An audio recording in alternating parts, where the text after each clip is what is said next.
What is up, ladies and gentlemen? What's up, dog? After we have successfully removed the dog from the sponsor's logo, I want to say thank you Eleglide. Eleglide is a brand from Geekbind who was so kind to send me this electric bike for a review. The bike comes in a box that is almost 1.5 meters long and weighs almost 31 kilogram. It's well wrapped in different foam and plastic, so you will need some pliers and you will need some time to assemble this bike. It's not a 5-minute assembly, it's more likely 30 minutes depending on how skilled you are. But please dedicate 30 minutes to 1 hour to fully assemble the bike and be ready for a ride. There is a little tool set that comes with the bike, and I think I got it also with the Eleglide S1 electrical scooter. It's a tool set that has all you need, but it's a low quality, so you can't really over tighten with it something. You can assemble the bike with it once probably, and that's what it's meant for.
Alright, let's go through the basics. Let's start with the handlebar. So you have a throttle button right here. It's optional. If in your country it's illegal to ride e-bikes with the throttle, you can take it off and then your bike will work from pedal assist only. You have 7-speed Shimano shifter, which is very simple to operate. You have 2 brake levers. Brake levers disconnect the motor. When you press the brakes, the motor stops assisting you. All your controls are here on the left side. The screen is very nice and bright, and it's very easy to control. So with the up button you choose the assist level, which will define the speed, how fast you can go. The fastest stock it's 25 kilometers per hour, but you can adjust that. I have adjusted it to 26 right now, but you can adjust it up to 32 kilometers per hour.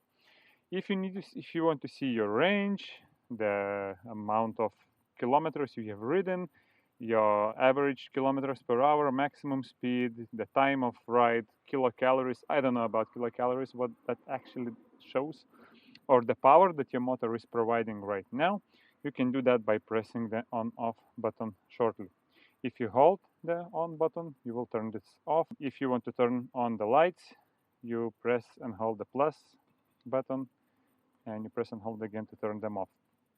The grips, they look like the rubber. It's pretty hard, but actually I have ridden yesterday for 45 kilometers and my hands and my palms feel nice.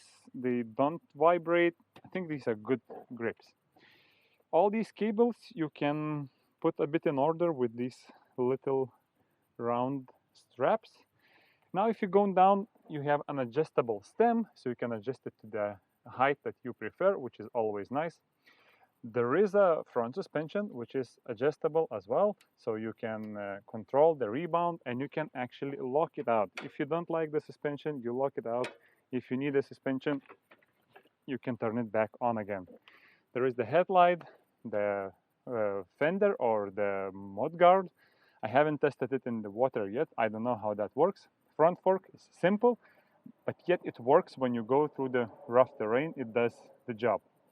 The wheels are 27.5 inch and you have front disc brake. The brakes are okay. They are okay. They are not fantastic, but they get the job done. They stop the bike. They're not fantastic brakes. The tires, you can see there is a sticker saying that the tire is e-bike approved for 25 kilometers per hour. I don't know what that means, but they grip well and they worked well for me on my first test rides.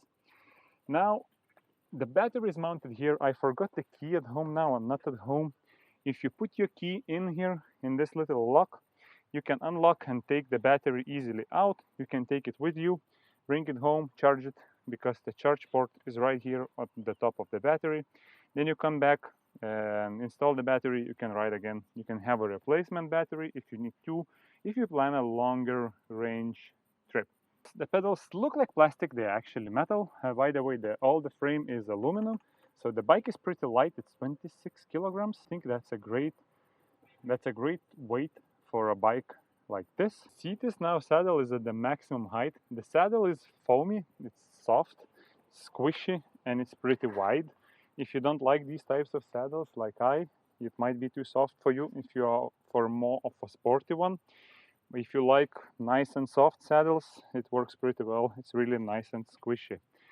You have a really decent bike rack right here, and there are these welded on parts where you can actually hang your panniers, because this bike is actually a trekking bike.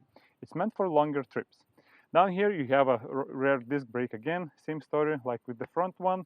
It works, it's not fantastic. And you have the motor. The motor is 250 watts nominal or 500 watts maximum.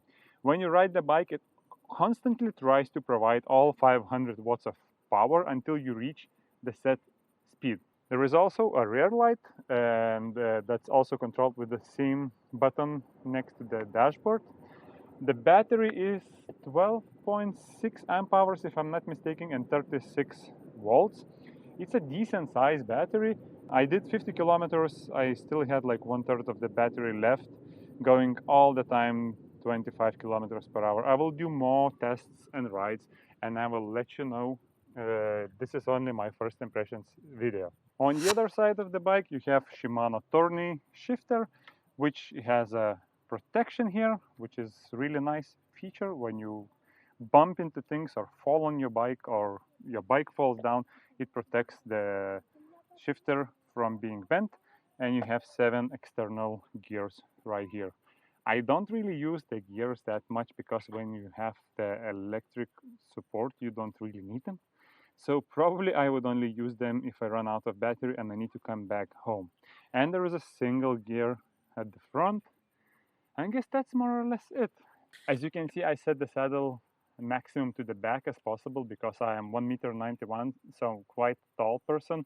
And I would actually like it to be a little bit further back, just because the frame is really on the limit for me. The frame is built for a person with up to 120 kilograms of weight and up to 195 centimeters tall. So if you're taller than 195, this frame is most likely too small for you.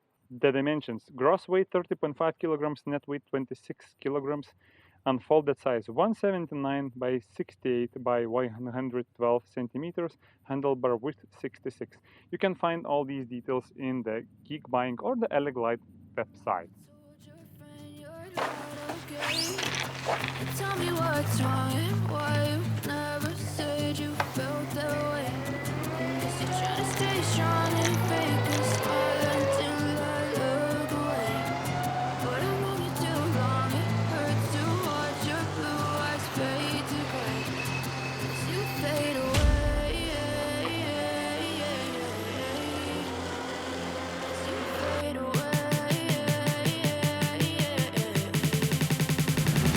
As you fade away. For the time being, I have only done 15 kilometers on this bike, and I enjoyed every single one of them. It supports me up to 25 kilometers per hour, but you can also boost it up to 32 kilometers per hour, which is sick for a city or touring bike. 32 kilometers per hour, and you can do that using the panel, so you don't need any firmware upgrades or anything like that, which is fantastic. You can use thumb throttle if you need to, or it has a pedal assist like it does right now. It's a really windy day. As you can see, Danish flags behind me. I'm going straight against the wind. I'm running 25.4 kilometers per hour and I have no problems with that. As it is a trekking bike, I took it for a first longer trip. I plan to go around 40 kilometers, and in this video I will only share my first impressions from that trip. I have to ride this bike for longer and in different conditions to be able to make a full review, but if you have any questions, please drop them down in the comment. Always try to reply to my viewers' comments. And also, if you don't want to miss the video when I upload the full review, you know what to do. You have to subscribe to the channel. Thank you very much for doing that.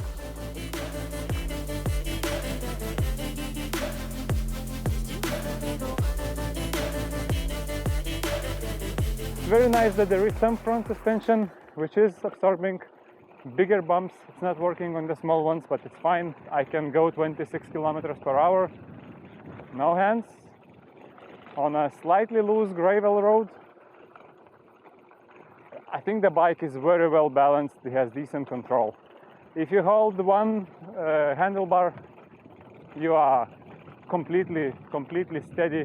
It's completely fine. No problems on the semi-loose gravel roads. The tires are also doing pretty well. At this speed, no problem whatsoever. Tell me what's wrong and why you never said you felt that way. Guess you're trying to stay strong and fake a smile until I look away.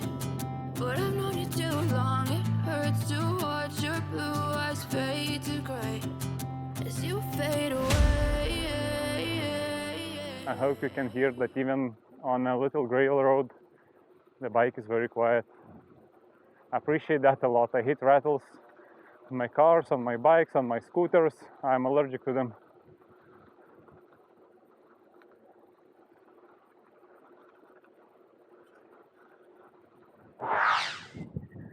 So my first trip is coming to an end. We have done 44 kilometers overall. My first impressions are actually better than I was expecting when I was receiving this bike. So it's absolutely great. The weak spots of the bike are brakes. The brakes are okay. I just did a fly. So the brakes are okay. They are not gorgeous, you know. I don't know, I'm missing words. They stop you efficiently enough. They are not something that you will say, oh, wow, super brakes. So the brakes is kind of a weaker spot. And that's by my first impression, that's it from the downsides. The screen is unbelievably bright. I like that. The handlebars, I was thinking these will be too hard to ride. 45 kilometers, 44 kilometers, and they're still really well. They feel well. My arms don't hurt. You know, they're not dirty either. The bike is very stable. The tires are very smooth. It's a very easy to control bike. The motor is very quiet. It gives you enough support when you need to. You can adjust your speed limits. I think the only other thing I would like to improve, if that would be my choice, is how much power does the bike provide. Because whenever it gives a boost, it gives like 500 watts. Sometimes it would be nice to get like only a couple hundreds. Suspension, front suspension, it's very basic. It gets the job done though. It doesn't create any extra noises that would make me not like it. And if you don't like it, there is a lockout. You can simply lock it out and you don't have to use it if you don't like the front suspension. So no problem with that. Kickstand is working well. The bike rack, it's nice, big, it looks strong. I'll test it with the bike panniers. I will add something on and give it a go. I don't know. Saddle, it's not to my liking. It's not a bad saddle. It's nice and soft and foamy. If you're into nice, big, wide, not white, soft saddles, you will love it. If you're into more sporty, narrow, hard ones, you will not like it too much. It's too wide for me. It's too soft for me. I would like to have a harder one, especially for longer rides. This is my first impression video. I will follow up with full review after I've ridden this bike for a bit longer and I've done a bit more kilometers. If you want to see that, you know what to do. Subscribe to my channel, hit the notification bell, and you will get notified when I make a new video. Furthermore, I have another e-bike for a review. It's much smaller, it's much neater. If you want to see that again, you know what to do, right? Thank you all for being with the VR Minda. Thank you all for watching. I wish you a fantastic day and see you in the next one.